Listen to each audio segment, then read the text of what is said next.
So I think anyone here is, I think, very hard to top what a hyping opening presentation, has. I think he has set a very high bar by, even performing his own singing there. So I will try my best to deliver,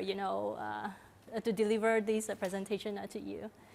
So I have been debating with myself for quite a long time. That's why it's quite delayed when I respond to you what topic I want to share with you today. So, I was debating with myself whether I should make use of these 30 minutes of your precious time to tell you everything about the recent advancement in tools and technologies that has created lots of very exciting applications that is currently used in the industry, or to look at my personal self-reflections of what I think about human relationship with AI. So now your belly is full, you can relax. It's a very, very different content from all the presentation that you have before this. So AI has come a very long way, and it touches every aspect of our life. And no doubt that it is changing the way we live our lives. And very often it has got a positive impact. It's like, for example, AlphaFold is considered one of the most important contribution from AI in the field of biology, because it solved the protein fold problem. It reduces the laborious lab-based work of drug discoveries from years to minutes and months. And it has got far-reaching impact in drug discovery and also treating diseases.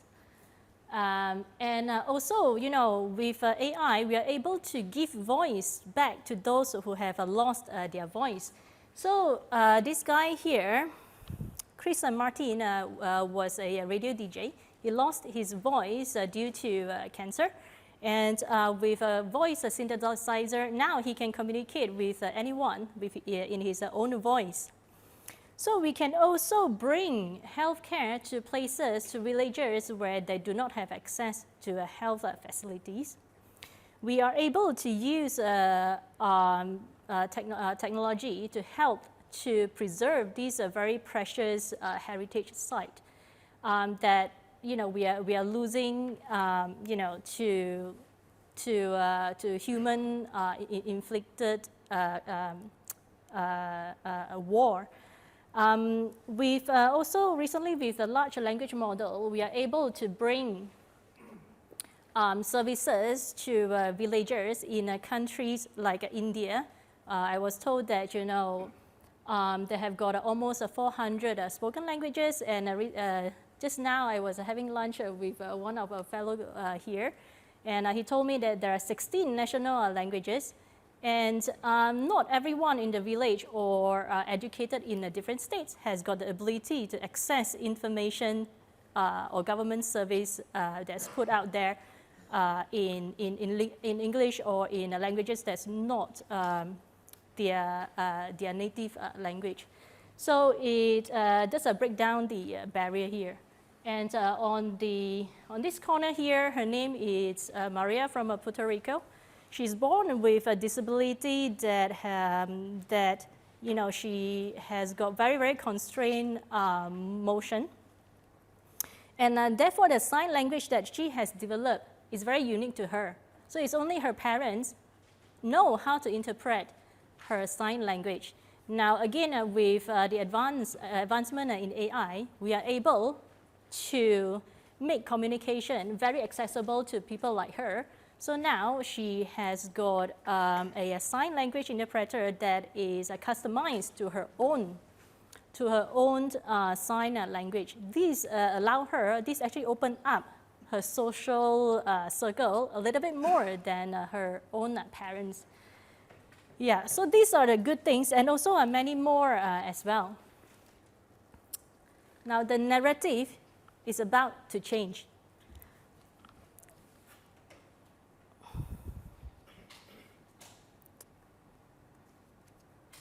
Okay, where is that? Okay, this one. So what we hear more often these days is something like this. And the possibility of nuclear war. Unrealized and unmitigated loss of control. It's not the first time that scientists go through these motions. Think about the Second World War and the atom bomb. People might be feeding in job applications and saying, should I hire this person? Because people treat GPT as this all-knowing oracle, which it isn't. We might wind up with these situations where there is bias there. I see myself as a unique robot who has a unique style. Merging of technology is going to be evergreen to this decade, and that is something that is seriously bringing out lots of difficult challenges to humanity. I am deeply concerned that deepfakes generated in advance of the 2024 presidential election are going to make the 2016 Twitter bots from Russia look like child's play. In 2024, we have major and significant elections around the world, and all of them are going to be flooded with extremely inexpensive, very easy to produce misinformation. Outsource who should get killed by a drone swarm. If we get to the point where we outsource too much control to machines that ultimately can outsmart us, even if we do survive, the future isn't going to be our future anymore. The existential risk of what happens when these things get more intelligent than us. We're biological systems, and these are digital systems. We expect things to get better quite fast, so we need to worry about that. So let's come back here for a second. So in a relatively short period of time, these very advanced technology really brought us to the peak of emotion, where we are exhilarated with all the potential of having these technology to solve a very tough problem that we cannot imagine could be solved in such a short time, to really to the truth that some of the experts actually brought our attention to these warners about these some of these extreme risks, like existential threat. Now, what is interesting is that today we still have about 2.7 billion people that is offline. That is 1/3 of the population that has got no access to the internet. And at the same time, we are talking about existential threat.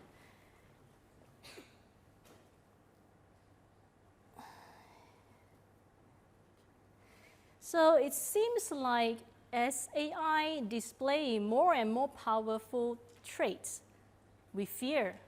We fear as if we will lose control of our destiny. Now, some welcome AI as a creative collaborator, while some are unimpressed. Some remain skeptical of its ability.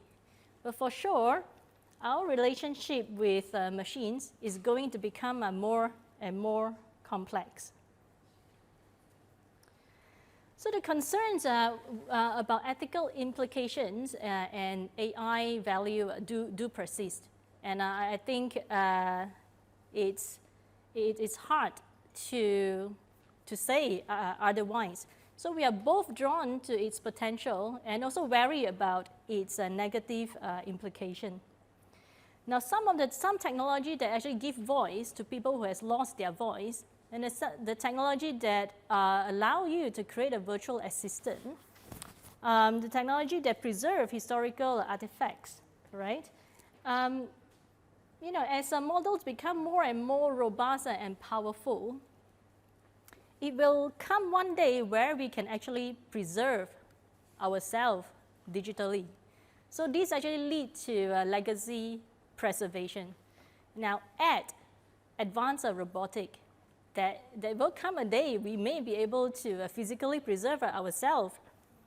So, and also we are able to create this one-on-one relationship between a human and a machine. it has found its application as a digital companion, which some could use this tool to help mental health issues, perhaps talking therapy as well. But at the same time, the same technology can also be used to influence one's opinion, to change one's ideology. And it could be used to brainwash anyone into any agenda. And similarly, the same technology that accelerates drug discovery can also be used to create viruses that is harmful to a majority of the human here. So we only need to let our imagination run a little while, but not extremely wild. It already started to hit the boundary of our the very social construct that we have created to ourselves. You know, it challenged our beliefs, our values, what is right and what is wrong. Perhaps we also fear, or at least suggested by some of the experts that we should fear, is because none of us here can learn as fast as the algorithms that the community has invented, and none of us here can retain the amount of information that any of these digital intelligent entity can retain. So, and also what is interesting is that it gets good grades in whatever exams that you throw at it. You name it, humanities, language, mathematics. So, it achieved mind-blowing grades.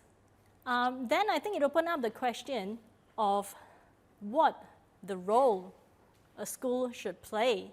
Why do we go to school or send our children to school to prepare for exams, right? And also we want to open up question about, what is the role of exams here?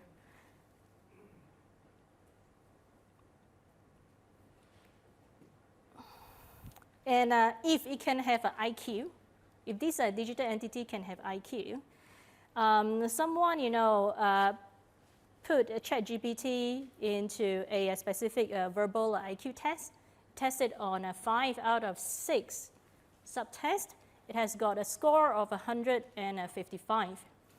And 155 is more superior than 99.9% of a group of humans who has taken the same test. Now, bear in mind that Einstein and Hawking has got an estimated IQ of 160. And by the way, if you want to, the membership of ISA is open to people who has got a score of at least 130, and that represents the top 2% of the general population. So now imagine that, when all these capability combine, what IQ score, if it can have IQ score, that it can achieve. Right, now some of you may argue that, in the case of a large language model, this is just a stochastic parrot that is very good at stitching linguistic form together based on some probabilistic condition that has got no reference to any meaning. But you could also argue that, remember when we first tried to invent a flying machine, we designed the flying machine with a pair of flapping wings, and it never fly. This machine never fly. And then later on, we understood aerodynamic. Then the design of the wings, it's very different from flapping wings, and the plane did fly. So once we have got a flying machine, airplane that fly, did anyone actually care about whether this plane has got a pair of flapping wings or not, right?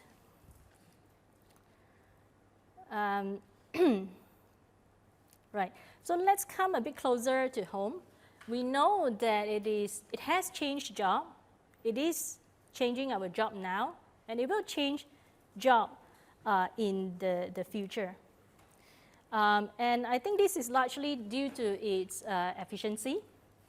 And if you notice, right, startups used to take 12 months or more to bring the concept to the first version of their prototype in the space of 12 months. And recently, with this advancement of foundation models, it brought that down to a few weeks. Media production. So the previous speaker talked about, writing story for Hollywood. I myself has got, done lots of projects with major studios. And this media production actually, used to be, or it has been, a very laborious process from, creating the story, writing the script, all the way to editing to production. But now many of that can be automated. So again, that bring in this efficiency. And also, now we see a lot more one-person startup that can turn in profit, within the first week. And this is also because of the advancement in this foundational model.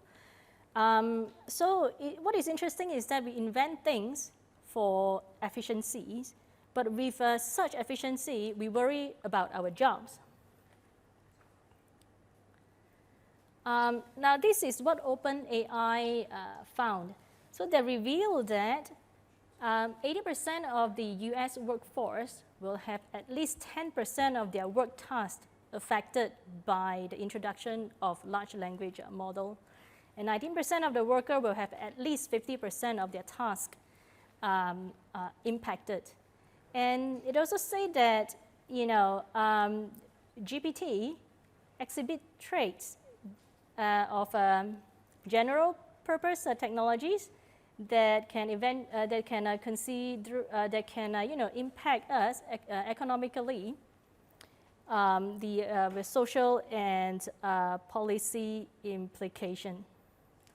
And then another set of statistics. Here it says that 40% of work hours across industries can be impacted. And another snapshot here, 5 out of 22 occupation groups, generative AI can affect more than half of all the work hours. But I have to say that as of today, there's no consensus across the industry how to measure this impact.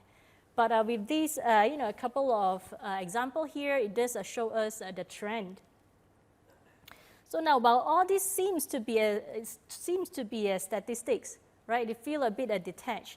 But do you want to know how it actually affected my work? So, so my day job as an applied scientist, data scientist, I work with a group of software engineers and also product owner, project manager, domain knowledge expert. We come together to create AI applications that is useful to the industry and useful to users. And all of us are playing our role in order to make sure that this is a successful delivery. But what is interesting is that 2 or 3 weeks ago, I went on this tool, which is a Power Virtual Agents. This is the first time I'm using it. And I'm not a software engineer, so I'm not skilled in creating any application. I'm skilled at creating the AI features, which I require my software engineers colleagues to put an app around it so that it can be used in an industry setting. But with this tool, I'm able to create and test a virtual assistant in just under an hour. In under an hour, for the first time, I'm able to add in AI capabilities. I'm able to program and develop, the different logic and all that on the right-hand side, and then simultaneously I can test the ad on the left-hand side. So all this under 1 hour first time.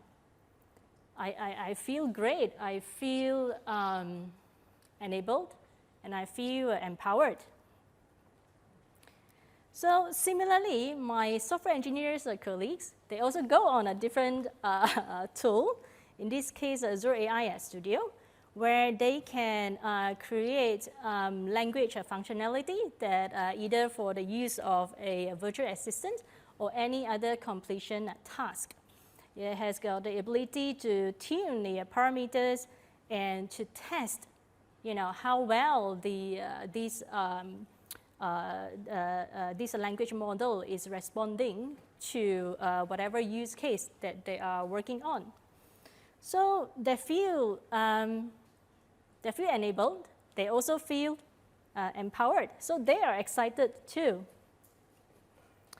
So this is another tool which my software engineers can use to also design, build, and test and deploy the core engine, in this case, the core engine of a virtual assistant, which is making use of language model. And they can do that, say, within a couple of days.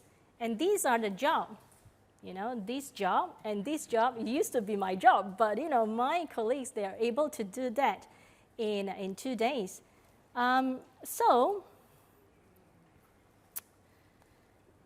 what's the moral of the story here? So I always thought that I would use AI as my assistant. That is the relationship that I have decided to have with AI. But very recently I thought that if my colleagues can do all that, which is all great, and I can do some part of their job, then the question is what other value I can bring on the table. I know that it's not going to be the same as tomorrow, it's not the same as yesterday, but really I'm not sure, not 100% sure what are the value that I can bring in tomorrow, given that the efficiency that we can gain from this kind of a tool. And I also went on and go and do a quick research about how the future jobs might look like. So I think everyone knows that, prompt engineer, everyone is talking about prompt engineering. I think that is expected. If you go on Google and search that, actually you can find prompt engineer as a job, and there are few openings right there at the moment. And what is really interesting, and I find it really cool, is a data detective. I find this is such a cool job. If there's a job like that, I probably want to apply for that. And I did a search and it didn't exist yet, okay?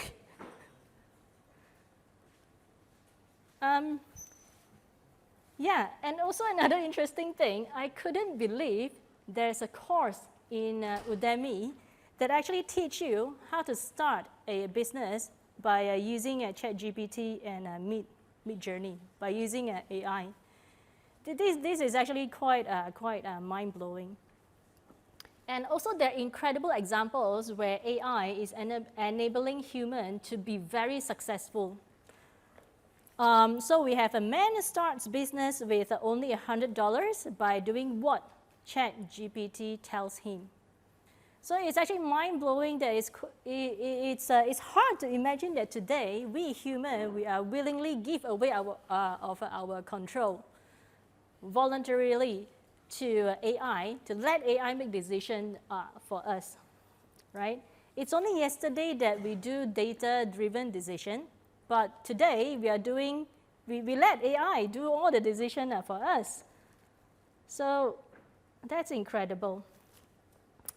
And what you see here are the 8 examples of risk of safety concerns that is identified by Center for AI Safety. So we have weaponization, misinformation, proxy gaming. Proxy gaming is to train a model with faulty objectives. so that AI could find novel ways to pursue its goal at the expense of human or societal value. And we have an enfeeblement where humanity basically loses the ability to self-govern. We rely entirely, become completely dependent on the machines, and voluntarily give away control to AI system. And according to them, this will lead to human become economically irrelevant, and meaning that there's very few incentive for us to gain knowledge and acquire skills. Yeah. And the next one is a value lock-in. Value lock-in is when highly competent AI systems is in the hand of a small group of people. So therefore, lock in this value only for a certain group of people. And we have emergent goals. Emergent goals, we see that unexpected quality, unexpected behavior. So this will present the risk of, perhaps increase the risk of we humans lose control to this new system. We have deception and power-seeking behavior. And one quite interesting idea that is outside of this example is it's someone coded as information disability, meaning that if we rely too much on information that's feeding to us by some digital entity, we may lose the ability to evaluate whether these are real or these are facts or not facts. And I thought this is quite interesting. So what you're going to see next is as of 20th June 2023, on your right-hand side, these are the responsible AI principles which you can find on the major AI player on their website. And at the moment, these are voluntary practice because there's no one force anyone to do anything at the moment. I will not comment further, but I would like you to spend some quiet moment just to reflect on what is on the right-hand side and what is on the left-hand side.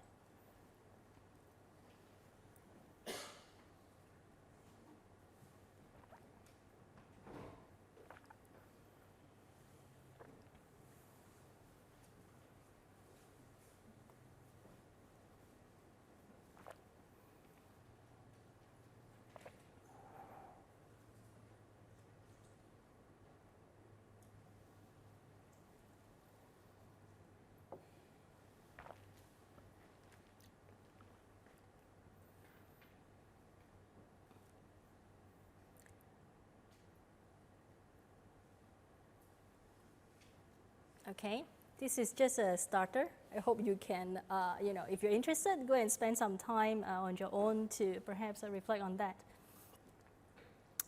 And one thing is clear is that the relationship of human and AI will continue to evolve. Now, personally, I don't think it is up to me to define my relationship with AI. And personally, I also do think that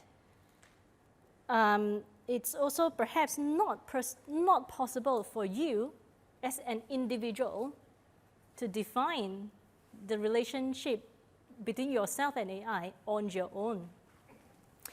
It is up to us, up to every one of us, no matter what role you play in the society.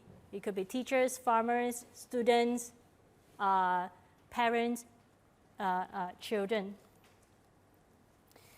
And for me, there's no other people that's more suited than you, people in this room, in helping to shape this relationship because of the position you are in, because of the domain knowledge that you have, because of the role you are playing in the AI industry.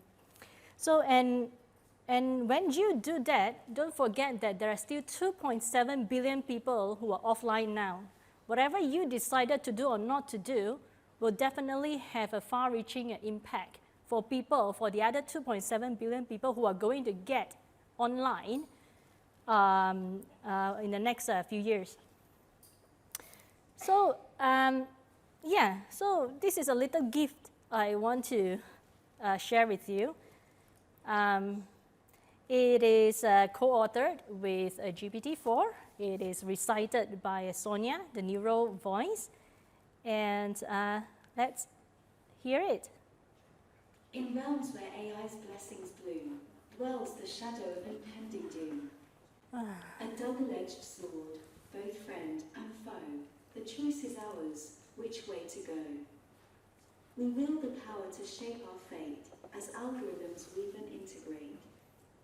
With just 100 coins, dreams ignite. Yet in this power, we must shed new light. Once masters, now our roles may sway as we follow paths AI may lay.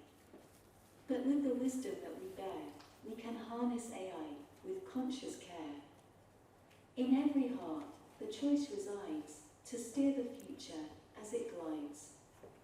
United, we must forge the key to bind humanity and AI in harmony.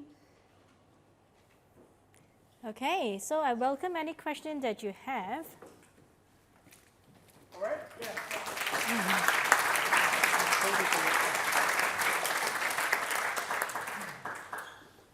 Again, I'm so sorry about all the technical issues that we have today. More multimodal, right? So all kinds of things happening. Please, question. Hi, thank you for the talk. Earlier on in the presentation, you mentioned about making the creative process effectively more efficient. I think it's a very funny computer science approach. But is that really the outcome that we want from the creative process? Isn't the whole idea of the creative process that it's very human, and automating that is kind of denying a big aspect of humanity? Yeah, thank you very much for the very good question here. So I think that question actually reflects on the fact that we have the inventor who create amazing technology. And then on the other end, we have user. Different users has got their own idea on how to use this technology. Right? The same technology can, one good example, the same technology can help to reduce a lot the drug discovery process, but the same one can also be used to like print viruses that's harmful for people. So that is the whole point.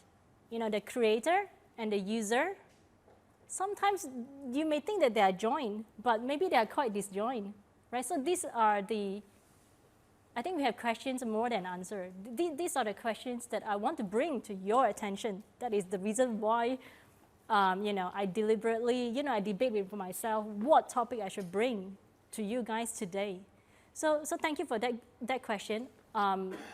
I don't have the right answer for you, but it's a question that I think everyone should ask ourselves, how to make this a relationship work and how you envisage the future to look like. Yeah. Thank you. Moving on to the next question.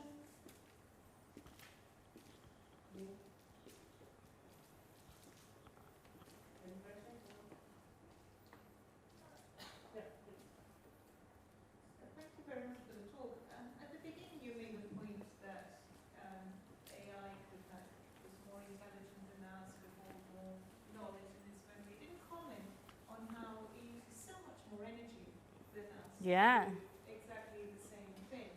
And would that be some sort of pipeline that if you build bigger models, for example, they will become energetically unsustainable if you rely on the same technology that you've been using so far? Yeah, so this is another issue. If you bring the capability, because no doubt that it is heading towards this direction. I think for, I can't remember exactly which LLM models that has got billions of parameters. It has taken, I think, over $100 million cost to train these very large model. So when you put this with sustainability together, so that it doesn't quite work out, right? So, what is the question again, please? It was just an asking for a comment from you. Yeah, yeah. Whether that would be the future of more powerful AI, whether that could be one of the factors that prevents it from actually happening, that it's energetically unsustainable to carry on training and ever larger. Yeah, yeah. So another way of looking at that will be, I know that a lot of academic is behind the force of creating a lot of new algorithm and new models, but I think at the same time it's also constrained by how much compute power some of the institution can access to. So I think it's very important to have collaboration with industry, because I know some industry has got access to that. But does that help with sustainability? I think it's a tougher question, because I think at one hand, if you are in the race, you will want that to happen. But if you bring this other side in, they just clash. Yeah. All right, thank you.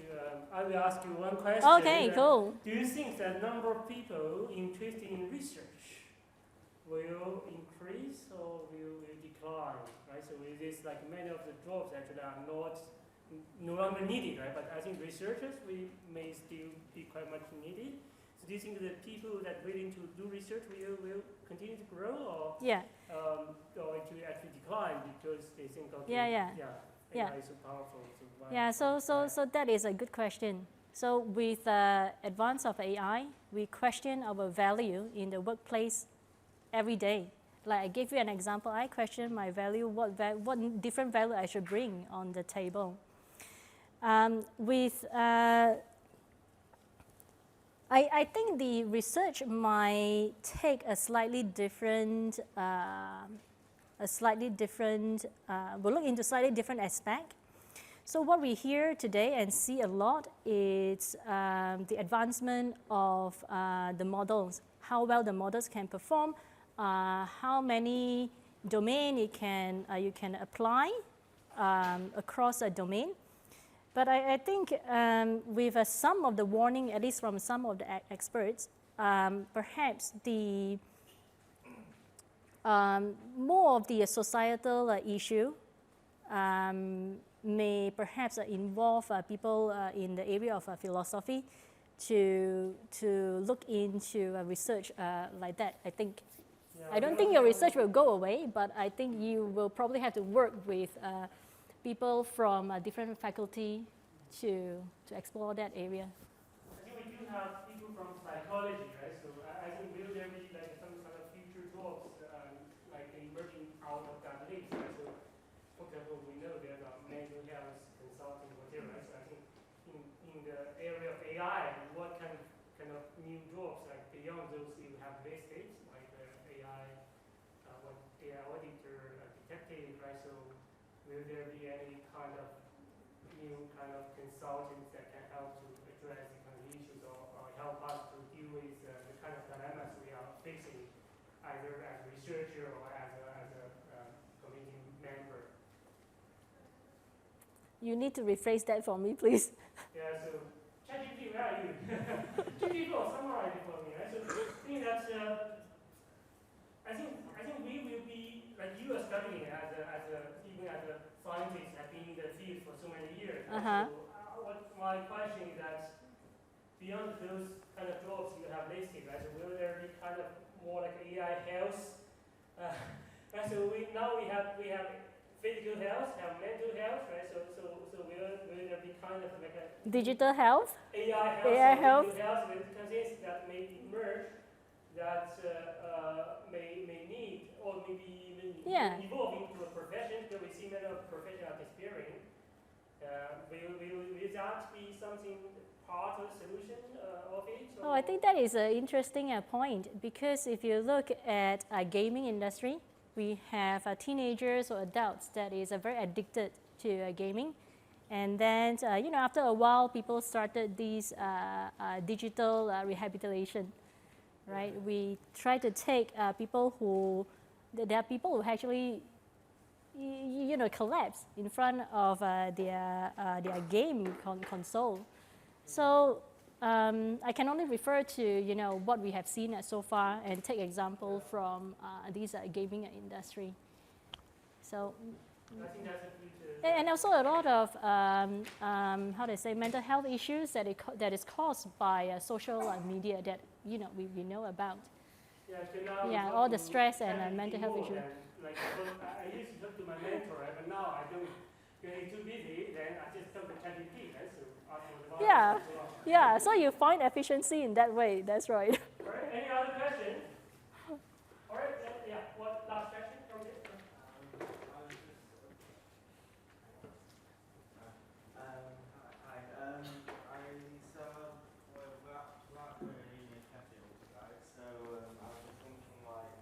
In terms of education and learning, how do you think, because it's already having a major impact on